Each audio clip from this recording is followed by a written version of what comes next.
Então vamos lá. Neemias, capítulo 4. Eu vou ler na NVI. Quero falar para vocês que eu me apoio totalmente nas minhas duas Bíblias de estudo, no meu devocional, gente, dia e noite, com Charles Spurgeon, porque esse devocional é maravilhoso. Quem não tem, compre, por favor. E eu vou ler aqui. Você sabe que eu li todas as versões bíblicas possíveis, mas eu vou ler essa hoje. Oposição à reconstrução. Para mim não é longa essa leitura, para muita gente vai ser longa, mas ela é muito legal, viu? Vamos lá, Neemias capítulo 4. Quando Simbalate soube que estávamos reconstruindo o muro, ficou furioso, ridicularizou os judeus e, na presença de seus compatriotas e dos poderosos de Samaria, disse: o que aqueles frágeis judeus estão fazendo? Será que vão restaurar o muro? Irão oferecer sacrifícios? Irão terminar a obra num só dia? Será que vão conseguir ressuscitar pedras de reconstrução daqueles montes de entulho de pedras queimadas? Tobias, o amonita, que estava ao seu lado, completou: pois que reconstruam, basta que uma raposa suba lá para que este muro de pedras desabe. Ouve-nos, ó Deus, pois estamos sendo desprezados. Faze cair sobre eles a zombaria, sejam eles levados prisioneiros como despojo para outra terra. Não perdoes os seus pecados, nem apagues as suas maldades, pois provocaram a tua ira diante dos construtores. Neste meio tempo, fomos reconstruindo o muro, até que em toda a sua extensão chegamos à metade da sua altura, pois o povo estava totalmente dedicado ao trabalho. Quando, porém, Sambalate, Tobias, os árabes, os amonitas e os homens de Asdod souberam que os reparos dos muros de Jerusalém tinham avançado e que as brechas estavam sendo fechadas, ficaram furiosos. Todos juntos planejaram atacar Jerusalém e causar confusão. Mas nós oramos ao nosso Deus e colocamos guardas de dia e de noite para proteger-nos deles. Enquanto isso, o povo de Judá começou a dizer: os trabalhadores já não têm mais forças e ainda há muito entulho. Por nós mesmos não conseguiremos reconstruir o muro. E os nossos inimigos diziam: antes que descubram qualquer coisa ou nos vejam, estaremos bem ali no meio deles. Vamos matá-los e acabar com o trabalho deles. Os judeus que moravam perto deles 10 vezes nos preveniram: para onde quer que vocês se virem, saibam que seremos atacados de todos os lados. Por isso posicionei alguns do povo atrás dos pontos mais baixos do muro, nos lugares abertos, divididos por famílias.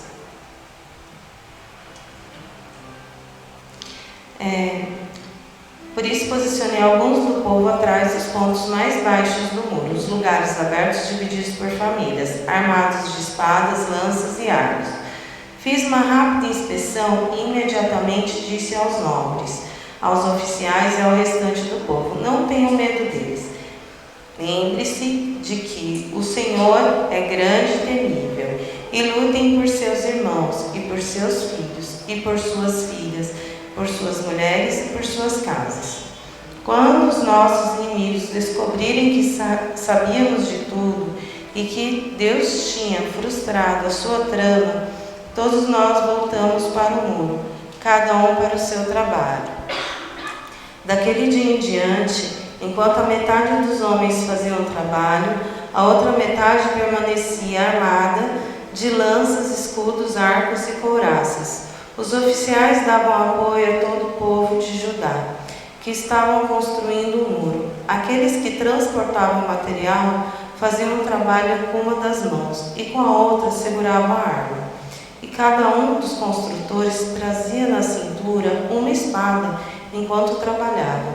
E comigo ficava um homem pronto para tocar a trombeta. Então eu disse aos nobres, aos oficiais e ao restante do povo: a obra é grande e extensa, e estamos separados diante uns dos outros, ao longo do muro. Do lugar de onde ouvirem o som da trombeta, junte-se nós ali. Nosso Deus lutará por nós. Dessa maneira, prosseguimos o trabalho com metade dos homens empunhando espadas desde o raiar da alvorada até o cair da tarde. Naquela ocasião, eu também disse ao povo: cada um de vocês e o seu ajudante devem ficar à vontade em Jerusalém, para que possam servir de guarda à noite e trabalhar durante o dia. Eu e os meus irmãos, os meus homens de confiança e os guardas que estavam comigo, nem tirávamos a roupa, e cada um permanecia de arma na mão. Gente, que o Senhor venha nos ajudar durante essa palavra. Vamos mergulhar aqui no texto de um jeito bem rápido e fácil, porque algumas coisas que tem aqui no texto eu faço questão da gente fazer aqui como Neemias fez. Gente, aqui no primeiro versículo, vocês repararam aqui, Sanbalat, ele era um governador, governador da Samária. Sanbalat, ele não queria que esses muros fossem reconstruídos. Quando ele soube disso, lógico que ele ficou zombando Neemias e o povo, porque, gente, não era uma situação assim que você está construindo a sua casa, você vai lá na loja de material de construção e compra um tijolo e começa a construir um muro normal, simples, que você vai ver no YouTube e de repente você fala assim: não sou pedreiro, mas eu consigo construir. Não, eles tinham que tirar dos escombros ali, de tudo que estava destruído e queimado de Jerusalém, as pedras para reconstruir um muro. Então vocês imaginam quanto isso era trabalhoso? Era uma cidade que estava completamente arruinada, com vários entulhos, gente. Estava destruído. E não era um muro qualquer. Eu quero que vocês imaginem a cidade de São Paulo. Eu não vou pegar a cidade de Diadema. Se vocês puderem ter uma dimensão, quem já foi em São Paulo sabe, São Paulo é enorme. A cidade, eu não vou falar o estado, a cidade de São Paulo. Imagina que os moradores da cidade de São Paulo vão se unir para fazer um muro ao redor da cidade de São Paulo, para proteger São Paulo do resto do país. É muito, gente, é muito difícil. E vocês imaginam como é complicada a situação. E que a cidade de São Paulo, ela está cheia de entulho, de tudo quanto é tipo, mas não é entulho como é agora. Eram pedras, no meio de tudo que está destruído. E não eram pessoas especializadas, eram pessoas do dia a dia, eram mulheres, como eu, como vocês, eram crianças, como aquela criancinha que estava ali brincando no tapete, eram pessoas simples, eram adolescentes, eram pessoas normais, eram jovens, eram idosos, eram pessoas de cargos altíssimos, e eram pessoas bem simples do povo, bem humildes, que mal tinham o que comer. Eram essas pessoas que Neemias recrutou para reconstruir os muros de Jerusalém. Então imaginaram pessoas de vários tipos de personalidade, pessoas que tinham vários tipos de sentimento, e cada um vinha com a sua história de vida, cada um tinha a sua própria história de vida. E Neemias tinha a sua história particular de vida. Então, este homem, Sanbalat, ele não estava atacando somente Neemias, ele estava atacando o povo de Deus, o povo escolhido por Deus. E ele caçoou, ele humilhou, ele falou que esse povo era incapaz de construir os muros, de reerguer esses muros de Jerusalém apenas com a ajuda de Deus. É isso que o primeiro versículo está dizendo. Não parece que é algo tão profundo, mas é isso. Ele está duvidando da fé desse povo. Ele está duvidando que esse povo é capaz, apenas com a fé em um Deus, apenas com a fé em um Deus, este povo, esse bando de pobre coitado, esse povo totalmente destruído, eles vinham já da questão toda que tinha acontecido na Babilônia. Aí o Wellington expôs isso na pregação dele, a Damares falou disso, aquela falou disso, aí eu não vou falar disso, vou me ater no capítulo 4. Aí vocês vão assistindo os outros. Mas assim, ele estava zombando porque ele sabia que esse povo já tinha sido completamente derrotado. Eles vinham de uma história de derrota. E quem era Neemias, gente? Neemias era funcionário de um rei. Neemias não era um nobre. Neemias não era um arquiteto, gente. Neemias não era um engenheiro civil. Neemias não entendia nada de construção. Neemias não entendia nada, gente. Imagina, vocês pegam aqui, ele falou, né, que eu sou psicóloga. Nem ia falar que eu era psicóloga, mas o Hélio tem a boca grande falou que eu era psicóloga. Eu já aproveitei meu testemunho lá da neuropsicologia, né? Aí assim, mas enfim. Imagina eu que tenho a minha profissão de psicóloga, aí alguém pega eu para construir os prédios que estão construindo lá perto do Amor Saúde e fala: mas Jans, você tem que construir esse prédio. Vai cair. Eu não sei fazer a fundação do prédio. Eu não sei o material que vai. E Neemias também não sabe. Neemias tinha essas pessoas para ajudar que também não sabiam. E elas tinham que achar no meio do lixo, da destruição, e ver as pedras que davam para ser aproveitado, que estava queimado. Aí Tobias, que também era outro governador, supõe-se que ele era um governador de outra cidade, até anotei aqui a cidade dele, de Amon, a leste de Judá. Provavelmente ele era governador dessa cidade, provavelmente, não é certeza absoluta. O que ele falou? Esse povo aí vai construir esse murinho, até uma raposa derruba esse muro, porque ele estava falando que ia ficar mal feito, que eles não iam conseguir, que eles não eram capazes de conseguir. Então, quando Neemias, ele faz essa oração aqui, a oração de Neemias: ouve-nos, ó Deus, pois estamos sendo desprezados. Faze cair sobre eles a zombaria, e sejam eles levados prisioneiros como despojo para outra terra. Não perdoes os seus pecados, nem apague suas maldades, pois provocaram a tua ira diante dos construtores. Ele não está dizendo isso porque ele está desejando um mal para as pessoas. Fica parecendo que ele está fazendo oração contrária, né? Quem lê de pronto fala assim: Neemias está fazendo oração contrária. Neemias não está fazendo oração contrária a coisa nenhuma, porque Neemias é um homem de Deus mesmo. Neemias, ele está revoltado e indignado porque eles estão indo contra Deus. Eles estão indo contra a obra de Deus. Eles não estão ofendendo Neemias, eles estão ofendendo a obra de Deus. Eles estão indo contra o que Deus planejou para o povo dele. É muito maior. Eles estão indo contra os propósitos do Senhor. Então, aqui Neemias estava sofrendo uma grande oposição. Primeiro nesse campo emocional. Emocional mesmo, era para abalar as estruturas emocionais de Neemias. Porque Neemias era o líder desse povo. Por quê? Porque se eles sabiam que se eles zombassem, conseguissem derrubar Neemias, derrubavam o povo. E Neemias, ele fica revoltado e ora, porque esses caras, Sanbalat e Tobias, eles estavam contra os propósitos de Deus, na reconstrução de Jerusalém, que era do povo escolhido de Deus. Então eles eram contra a obra de Deus, eram contra Deus. O demônio é contra Deus, o inimigo é contra Deus.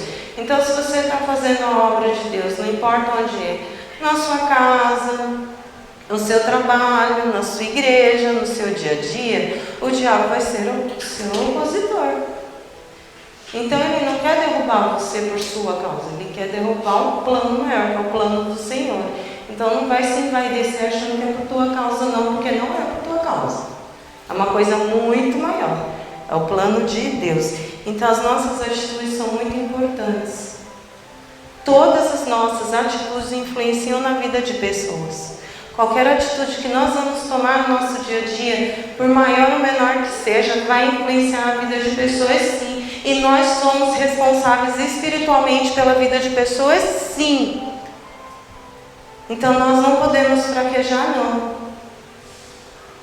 Nós temos uma mania muito feia, o cristão diz assim: ah, minha parte eu já fiz, já falei a palavra de Deus, já orei, então agora o Senhor convence. É um comodismo nosso. Claro que o Espírito Santo é quem convence, mas fica muito fácil, né? Tipo, então eu tiro toda a responsabilidade minha, não faço mais nada. Se Neemias pensasse assim, ele não ia animar o povo. E tem outra coisa que eu percebi aqui: ele não pecou só contra a obra de Deus, foi um pecado contra o Espírito Santo, sim, de Deus. Isso é um pecado contra o Espírito Santo de Deus, zombar contra a obra de Deus. Então não tem perdão por um pecado desse. Não sei se vocês conseguem perceber isso no texto. Há um pecado contra o Espírito Santo de Deus.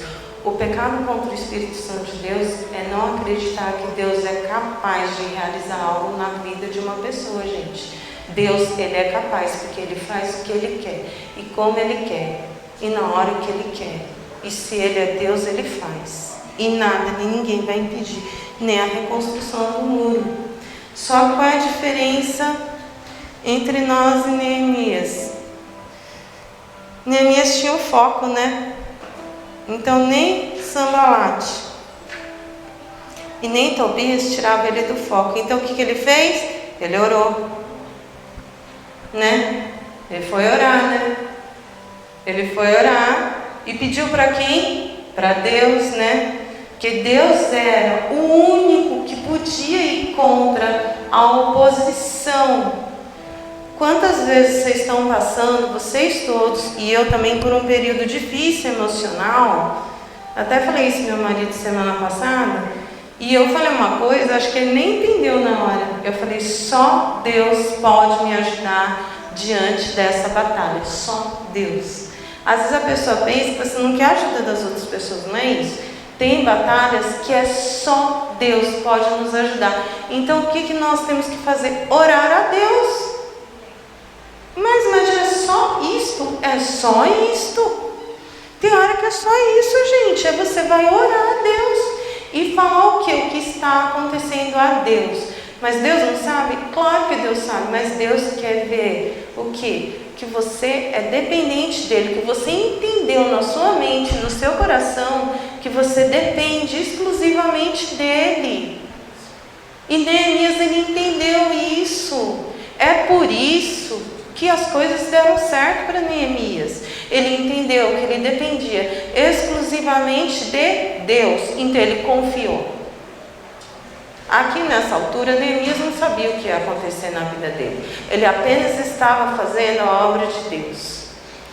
Lá atrás, Deus tinha dito para ele ir reconstruir os muros. Ele sentiu essa indignação, ele sentiu essa vontade de lá fazer. Ele orou, ele usou os recursos do rei. A Damaris pregou sobre isso no capítulo 2. Ele buscou os recursos, ele foi atrás, ele pediu para o rei com ousadia e ele conseguiu. Por quê? Ele escutou Deus. Por quê? Porque ele orava. Ah, mas eu oro e nada acontece. Será que você ora mesmo? Será? Ou será que você fala para Deus o que você quer, Deus não faz o que você quer e você para de falar?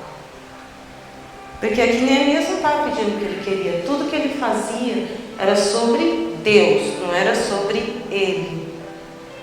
E tudo que ele falava nas orações dele era para Deus, não era para ele. E tudo que ele orava, Deus era o centro. Não era o Neemias o centro. E o nosso problema é que nós somos o centro da nossa oração. Deus não é o centro da nossa oração. Mas Neemias não. Neemias, o centro da oração era Deus. Então Neemias confiou no que Deus disse e seguiu. Então por isso que deu certo. Tanto que aqui, versículo 6. Nesse meio tempo fomos reconstruindo o muro, até que em toda a sua extensão chegamos à metade da sua altura, pois o povo estava totalmente dedicado ao trabalho. Quando, porém, Sanbalate, Tobias, os árabes, os amonitas e os homens de Asdod souberam que os reparos dos muros de Jerusalém tinham avançado e que as brechas estavam sendo fechadas, ficaram furiosos. Todos juntos pelejaram a atacar Jerusalém e causar confusão. Mas nós oramos ao nosso Deus e colocamos guardas dia e noite para proteger-nos deles. Então deixa eu falar duas palavras aqui importantes. Eles ficaram furiosos porque o muro avançou. Teve um avançou. Avançou, gente, avançou. A obra avançou, mesmo diante da dificuldade que eu expus aqui para vocês. E não pense que esse povo tinha fartura de água e comida, e tinha dinheiro, e tinha roupa, que nem a gente tem, sapato, e tinha coisas. Não tinha, não.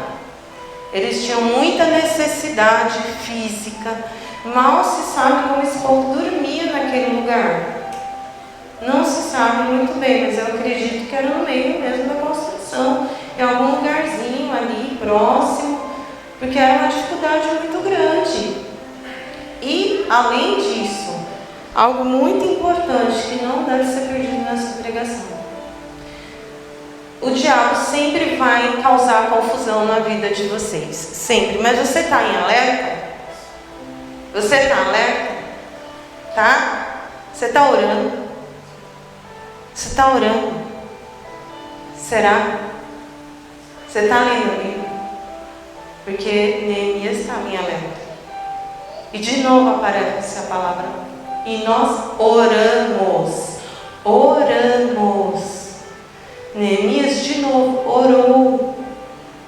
O livro de Neemias, todo o livro de Neemias está orando. Ele orou. Orou e tomou providências. Então já chega oração e ação. E colocou guardas. Por quê? Porque Sanbalate e Tobias já se juntaram com todos os vizinhos para atacar e causar confusão. O diabo sempre vai atacar o cristão. Se você não é atacado, então desculpa, você não faz a obra. Tem alguma coisa estranha. Se você nunca é atacado, então tem duas coisas: você não é escolhido. Desculpa te informar, você não é escolhido do Senhor. É que a gente é reformado, né? Então não vou negar a raiz. Você não é escolhido. Se você não sofre nenhum ataque, você não é escolhido. E você não está fazendo a obra. Você não sofre ataque emocional. Você não sofre ataque físico. Você não sofre ataque financeiro. Você não sofre ataque à sua saúde.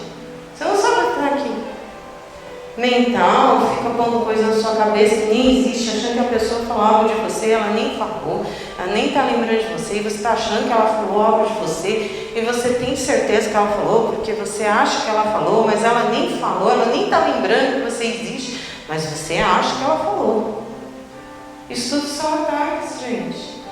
Mas como que você reconhece? Orando, lê a Bíblia, ore, fique atento. Abra os seus olhos. Como? Orando e lendo a Bíblia. Não tem outro jeito, gente. Eu queria até falar outro jeito. Não tem. Né? E aqui ele se armou espiritualmente, emocionalmente, como líder social que Neemias era. Organizou o povo e armou o povo e colocou vigias. Por quê? Os inimigos iam atacar Jerusalém, sim. Eles queriam atacar Jerusalém para quê? Para matar. Porque já que no emocional não conseguiu paralisar a obra, eles iam fazer o quê? Matar. Matar, gente. Matar de matado mesmo, para morrer. Aí, lá no versículo 10, o povo de Judá, eles começaram a dizer que o pessoal estava muito cansado. e que eles não tinham mais forças, né? E eles achavam que eles não iam conseguir reconstruir o muro por causa da quantidade de entulhos. Gente, no momento da vida cristã, realmente, tem muitos momentos da nossa vida que nós achamos que nós não vamos mais ter força para prosseguir, porque é tanta luta, é tanta coisa dentro da nossa casa, acontece tantas coisas, tantas coisas, tantas coisas. Vem morte, vem perda de dinheiro, vem desemprego, vem doença, aí vem uma briga com um amigo, aí você sabe que um está falando mal de você, uma coisa que você nem fez, nem pensou em fazer, aí vem uma difamação no seu trabalho, aí vem uma crise política, financeira, mundial, derruba todo mundo, aí vem um Covid que isola todo mundo, aí vem um monte de coisas acontecendo, né? Aí você cai na rua, tropeça, quebra a perna. Tudo acontece, né? Vai acontecendo, parece uma escala, né? Vai acontecer uma coisa atrás da outra, desesperadamente. Sempre você vai passar por problemas que vão te desanimar. Aqui, imagina esse povo, gente. Esse povo estava trabalhando, esse povo estava preocupado em ser atacado, em morrer. Olha a situação deles. Eles estavam com medo de morrer. Eles estavam passando necessidade. Eles estavam tendo que pegar pedra de entulho de uma cidade toda destruída e fazer um muro, mas não era um murinho não, era um muro super, era uma muralha, gente, de proteção de uma cidade. Se vocês assistirem um filme antigo desse tempo, vocês vão ver o quanto é difícil construir um muro desses. E são pedras irregulares. Então imagina você montando quebra-cabeças. Você tem que pegar a pedra e ela tem que regular com a outra pedra. Aí vai lá com o material que tem. Não tinha materiais avançados na época. E eram pessoas que não estavam preparadas para o serviço. Tinha que ter uma força, uma fé que eu não tenho, ninguém aqui tem. Ninguém aqui tem. Desculpa, gente. Não estou ofendendo, mas a gente não tem essa fé, não. A gente não tem, a gente não alcançou essa fé. Porque aqui, gente, você ir pela cabeça de um líder que você nem conhece. Quem conhecia Neemias? Neemias estava lá, servindo, era copeiro do rei. Aí chega Neemias com umas ideias de reconstruir um muro. Estava lá que ninguém reconstruía há mais de 100 anos lá, derrubado. Vamos reconstruir os muros de Jerusalém. Aí esse pessoal vai lá nas ideias de Neemias reconstruir. Aí estão lá reconstruindo o muro, aí vem esse povo aqui querer atacar eles. E vão atacar mesmo, porque eram várias cidades ao redor que tinham o poder de matar eles real. E o que Neemias tinha, gente? Homens, tinha os magistrados, tinha os oficiais, mulheres, criança, adolescente e jovem, em minoria. Vocês estão entrando na história profundamente? Minoria, gente. Eles estão em menor número, sim. Eles eram menos. Lógico que os inimigos de Jerusalém, eram muito maiores. Os inimigos de vocês, aqui, são muito maiores que vocês. O maior inimigo que vocês têm são os seus pensamentos a respeito de vocês mesmos. São as suas emoções que vocês geram sobre vocês mesmos. Nenhum fluoxetina vai dar conta disso. Desculpa, tem que dar essa notícia. E o sertralina também não vai dar conta. Quem é que vai dar conta disso? Você. Quem faz a escolha? Você. Quem decide? Você. E você quer? Tem que querer que nem Neemias. Tem que escolher que nem esse povo. Esse povo, eles escolheram estar ali. Eles podiam ter desistido. Era muita coisa contra eles, gente. Esse capítulo, eu fiquei com vergonha lendo esse capítulo. Eu falei, meu Deus, olha o que esse capítulo está falando comigo. Mas Diana, não desiste não, segue. Aí, nós, no 12, né? Os judeus que moravam perto deles 10 vezes preveniram: para onde quer que vocês se virem, saibam que seremos atacados de todos os lados. Quantas vezes na vida de vocês já sentiram que são atacados de todos os lados e vocês não têm uma pessoa para contar? Mesmo que vocês estejam vários amigos, mas vocês têm até vergonha de chegar no seu amigo e falar assim: olha, eu estou passando por isso, eu não sei nem como falar para você, mas eu não consigo nem resolver isso. E você se sente só, você se sente atacado de todos os lados. Você pensa: ai meu Deus, o que eu vou fazer? Pois Neemias, o cara era tão esperto que ele começou a separar as famílias por setores, armou o pessoal, revezou o pessoal dia e noite. Ele fez isso. E o pessoal que ia atacar Neemias achava que Neemias não sabia. Achava que eles não sabiam que iam ser atacados. Mas eles sabiam. E quando eles souberam disso, eles desanimaram. E Deus frustrou os planos deles. Aí eles não atacaram. Aí vocês falam assim: nossa, caramba, só por causa da oração, só por causa da estratégia. Gente, está na cara que se esse pessoal quisesse, eles tinham matado, eles tinham exterminado todo esse povo de Jerusalém. Vocês têm que entrar na história de verdade agora, aproveitar. Gente, é claro que eles tinham matado, porque Sanbalat era um governador, Tobias também, eles tinham poder. Eles tinham um exército muito maior, muito melhor, e as outras cidades ficaram com tanta raiva que se uniram. Eles tinham raiva.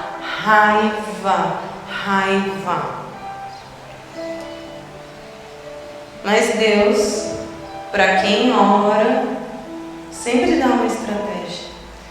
Então, por 10 vezes, os judeus que moravam onde os inimigos estavam foram alertar e avisaram: eles vão atacar vocês de todos os lados. Mas o que frustrou eles? Gente, o que frustrou eles, olha só, quando os inimigos, no 15, quando os inimigos descobriram que sabíamos de tudo e que Deus tinha frustrado a sua trama, todos nós voltamos para o muro, cada um para o seu trabalho. Gente, o que frustrou eles foi eles estarem prevenidos. Mexeu com o emocional deles. Quer mexer com o emocional do diabo? Você quer vencer o demônio? Quer vencer a sua dor interna? Você quer vencer? Quer? Então ora. Ah, é só isso? Ora, pega a tua Bíblia, lê na tua casa, pronto. Quer vencer? Quer ter autoestima? Ora, lê a Bíblia. Quer se sentir mais feliz? Ora, lê a Bíblia. Quer se sentir bonita? Ora, lê a Bíblia. Ai, imagina, você é muito iludida. Ai, que bom, por isso que eu sou bonita, feliz, bem-sucedida. Oh, beleza pra mim. Vou continuar assim na minha ilusão, que eu estou melhor que vocês. Então eu vou continuar assim. Porque, gente, desculpa, eu me sinto. No meu mundinho de Madian, eu me sinto feliz, bonita e bem-sucedida. Você fala: mas você não ganha bem, mas o que eu ganho dá pra eu viver. E muito bem, ninguém chega, eu não chego aqui, nunca chego reclamando que eu estou passando fome. As roupas que eu gosto, eu tenho aqui na medida do possível, eu gosto do que eu visto, eu acho que eu tenho a cara bonita na medida do possível. Nunca estou chegando quando eu estou nervosa, mal-humorada, eu falo, não sou falsa, mas não trato ninguém mal. Eu acho que um monte de gente gosta de mim, parece, né, pelo menos. Então, assim, eu estou orando seguindo a Bíblia. Até agora, não estou me sentindo mal, não. Estou mais feliz que muita gente. Então, estou frustrando os planos do inimigo. E olha que eu estou atacada, hein? Estou sendo atacada. Cada um escolhe o que quer, né? E eles fizeram o quê? Voltaram cada um para o seu trabalho. Já não tinha frustrado? Já não tinha passado? Então eles iam chorar pelo leite derramado? Não, eles foram lá continuar o serviço deles, tinham muito o que fazer. Mas tem uma coisa que eu quero ler para vocês, que eu acho que é a chave, porque que eles conseguiram vencer essa guerra. No 14, ele fala assim: fiz uma rápida inspeção e imediatamente disse aos nobres, aos oficiais e ao restante do povo: não tenha medo deles. Lembre-se que o Senhor é grande e temível, e lutem por seus irmãos, por seus filhos e por suas filhas, por suas mulheres e por suas casas. Aqui, pulando um pouco, ele teve a estratégia, mesmo depois que os planos estavam frustrados. Daquele dia em diante, metade dos homens fazia o trabalho, a outra metade ficava armado com lanças, escudos e arcos e couraças, e os oficiais davam apoio a todo o povo de Judá. E outros trabalhadores que transportavam material faziam com a mão o transporte e com a outra seguravam uma arma. E tinha uma outra coisa também. Eles estavam muito longe uns dos outros nos muros. E quando eles tinham uma necessidade, um sinal de perigo, um ficava responsável por tocar a trombeta. Então, aonde o outro escutava, eles se reuniam. E eles ficavam juntos. E ele disse: e nosso Deus lutará por nós. E aí, no final, ele fala: eu e meus irmãos e os homens de confiança e os guardas que estavam comigo, nem tirávamos a roupa, e cada um permanecia com a sua arma na mão. Gente, esse pessoal, até o final, eu estava estudando isso aqui, até o final da construção dos muros, muito provavelmente eles ficaram até o final sem tomar banho e sem trocar roupa, tá? De vigia. E tem outra coisa muito importante aqui. A gente falou aqui da oração de quarta-feira. Para que serve a oração de quarta-feira? Para vir aqui orar? Para a gente se ver? Não, é o tocar da trombeta. Porque cada um ora na sua casa.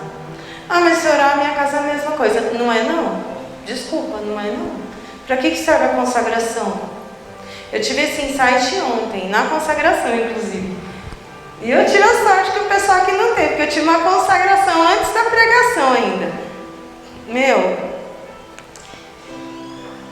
Eles ouviram o tocar da trombeta e era para se reunir, caso acontecesse alguma coisa. Nós temos um tocar da trombeta, momento de oração, todo mundo junto, concentrado, orando na quarta-feira. Momento de consagração uma vez por mês, todo mundo junto vinha aqui fazer o quê? Jejum e oração. Para quê? Para quê? Suas armas, gente, armas espirituais. Para que ele tocou a trombeta? Para que era para ele trocar a trombeta? Para todo mundo se reunir e se proteger ali, para se fortalecer, caso acontecesse alguma coisa. Deus permitiu essa situação durante a construção do muro com Neemias, para ele ter armas espirituais, porque o plano do inimigo foi frustrado. Vocês perceberam aqui no capítulo 4 que não teve o ataque, só teve a ameaça, e que o único objetivo aqui no capítulo 4 foi todo mundo se reunir, se armou, se organizou melhor, o muro continuou a construção, todos se armaram, todos se reuniram, todos, cada um tinha a sua posição. E quando tivesse alguma situação difícil, opa, toca a trombeta, todo mundo se reúne. Para quê? Para estar junto, porque o nosso Deus lutará por nós. O que acontece na igreja, gente? Qual o objetivo da igreja? Comunhão. Então, assim, a ação, oração e foco. ele não perdeu o foco. Qual que era o objetivo desse tocar da trombeta? Vamos nos reunir, vamos estar juntos e Deus pelejará por nós. Gente, o objetivo aqui da igreja é esse. Vamos nos reunir na quarta-feira e Deus pelejará por nós, nas nossas lutas diárias, nos nossos problemas. Estamos reunidos no tocar da trombeta. Vamos sábado de manhã fazer a nossa consagração. Para quê? Vamos nos reunir no tocar da trombeta. Deus pelejará por nós. Então estamos nos armando com armas espirituais. E calhou muito com algo que eu fui ler e eu chorei bastante. Já estou no final, gente. Já acabou a pregação praticamente. Só vou ler essas duas coisas porque falou muito comigo. Isso aqui eu achei que encaixava muito bem. Pois todos vós, filhos de Deus, mediante a fé em Cristo. Aí depois eu vou ler Gálatas, né? Gálatas 3:26. Aqui no meu devocional, eu fiquei parada nesse devocional. A paternidade de Deus é comum a todos os seus filhos. Há pouca fé. Ele está fazendo uma referência a esse livro aqui, O Peregrino. Que por acaso eu comprei, porque eu fui comprar um presente para uma pessoa e vi esse livro e falei, vou pegar. Porque eu só assisti O Peregrino 10 vezes no filme. Porque o filme é incrível. Eu até separei uma cena do Peregrino, só que eu fiquei muito em dúvida, porque assinei 4 minutos, eu achei que ia cansar vocês, eu não vou colocar. Mas eu vou ler aqui resumido no livro. Há pouca fé. Referência ao livro Peregrino de John, eu não sei ler inglês, gente. Bunyan fala como? Oi? Ela falou, gente. Tá bom. Você tem dito com frequência, se eu tivesse a coragem de grande graça, e se eu conseguisse levantar a sua espada e ser tão valente como ele. Mas ai de mim, eu tropeço até a palha e qualquer sombra me amedronta. Ouça a si mesmo em pouca fé. Grande graça é filho de Deus, e você também o é. Quando vocês tropeçam e eu tropeço, não quer dizer que você não é filho de Deus. Você é filho de Deus também. Não é porque o outro é maior ou tem mais fé que você não é da família de Deus. Você também é. Aqui na construção dos muros as famílias tiveram medo. Mas Neemias falou, lembre-se do grande. Fiz uma rápida inspeção de espadas, lanças e arcos. Fiz uma rápida inspeção e imediatamente disse aos novos aos oficiais e ao restante do povo, não tenha medo deles, lembre-se que o Senhor é grande e temível, e lutem por seus irmãos, por seus filhos e por suas filhas, por suas mulheres e por suas casas. O Senhor é grande e temível. Grande graça é filho de Deus e você também o é. E grande graça não é mais filho de Deus do que você.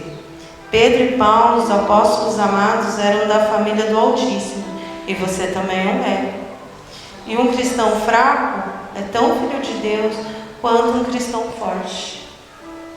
Não é porque durante a construção eles ficaram cansados e desanimados durante a construção do muro, que realmente estava difícil, que estava cansativa, que por um momento até duvidaram que eles iam aguentar carregar os entulhos. Eles não eram filhos de Deus. Na nossa caminhada a gente pode ter medo, sim, e a gente pode estar cansado, e a gente pode olhar para um outro e falar, fulano é mais espiritual que eu. Aí fulano ora pra caramba, fulano ó, fortão, hein? A fé, eita, fulano fala muito bem, lá pregando, ele arrasa. E fulano só fala bem. A minha irmã tem um sonho de me ensinar a falar inglês. O meu sonho é falar português bem. O meu sonho é só falar bem português, não é errar, né? Mas enfim, cada um com o seu B.O., né? Não é por isso que eu não sou filha de Deus, né? Então, olha só. Cada um, gente, tem os seus pontos fracos e tem seus pontos fortes. Cada um está num momento espiritual diferente. Mas ninguém é mais cristão que ninguém. Ninguém é menos filho de Deus. Todos são da mesma família, mas na família um é diferente do outro. Mas todos são filhos de Deus. Quando você olha para o outro e pensa, Ah, mas eu não posso estar ali na igreja porque eu sou mais fraco que aquele outro. Isso é seta de Satanás, oposição do demônio. O que Neemias fazia aqui? Orava. Quando eles estavam cansados da construção, eles oravam e revisavam. E isso foi bom, porque eles descansaram um pouco mais. Está escrito isso aqui, acabei de ler para vocês antes de começar. Um cristão fraco é tão filho de Deus quanto um cristão forte. Esta aliança continua firme. Embora os velhos pilares da terra se inclinem, o forte, o débil e o fraco são um em Jesus agora. Todos os nomes estão registrados na mesma família. Um pode ter mais graça que o outro, mas Deus, nosso Pai Celeste, tem o mesmo carinho por todos. Um pode realizar obras maiores e trazer mais glória ao seu Pai, mas aquele cujo nome é o último do reino do céu é tão filho de Deus quanto aquele que desponta entre os homens mais poderosos do rei. Que isso nos anime e conforte quando nos aproximarmos de Deus e dissermos: Pai nosso. Ainda assim, enquanto formos confortados por saber disso, não descansaremos satisfeitos com uma fé pequena, mas como os apóstolos vamos pedir para que ele cresça, embora nossa fé possa ser fraca, se ela for verdadeira em Cristo, poderemos chegar finalmente ao céu, mas não honraremos muito nosso Mestre durante a nossa peregrinação, mas teremos alegria e paz abundantes. Então, se ele viver para a glória de Cristo e ser feliz em seu serviço, busque estar cheio cada vez mais do espírito da adoção, até o perfeito amor levar embora o medo. Todos nós somos filhos de Deus por adoção. Por adoção. Gálatas 3:26. Os filhos de Deus. Todos vocês são filhos de Deus mediante a fé em Cristo, pois os que em Cristo foram batizados, de Cristo se revestiram. Não há judeu nem grego, escravo nem livre, homem nem mulher, pois todos são um em Cristo Jesus. E se vocês são de Cristo, são descendência de Abraão e herdeiros segundo a promessa. Gente, só vou ler uma frase desse livro, porque não tem mais necessidade de ler o que eu ia ler, porque acho que já foi bem entendido o que eu queria dizer aqui hoje. Mas uma frase desse livro maravilhoso eu vou ler. Procure no YouTube, que tem de graça.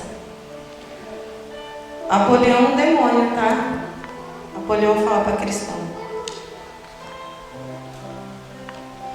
A última parte que eu vou ler só. Agora estou certo que és meu. Cristão vira a morte a chegar, e começou a perder as esperanças. Mas Deus quisera que, enquanto Apolião se preparava para dar o seu último golpe e acabar com a vida do bom homem, Cristão rapidamente estendeu a mão e alcançou sua espada, tomando e dizendo: ó inimigo meu, não te alegres a meu respeito, ainda que eu tenha caído, levantar-me-ei. A vitória de Cristão sobre Apolião.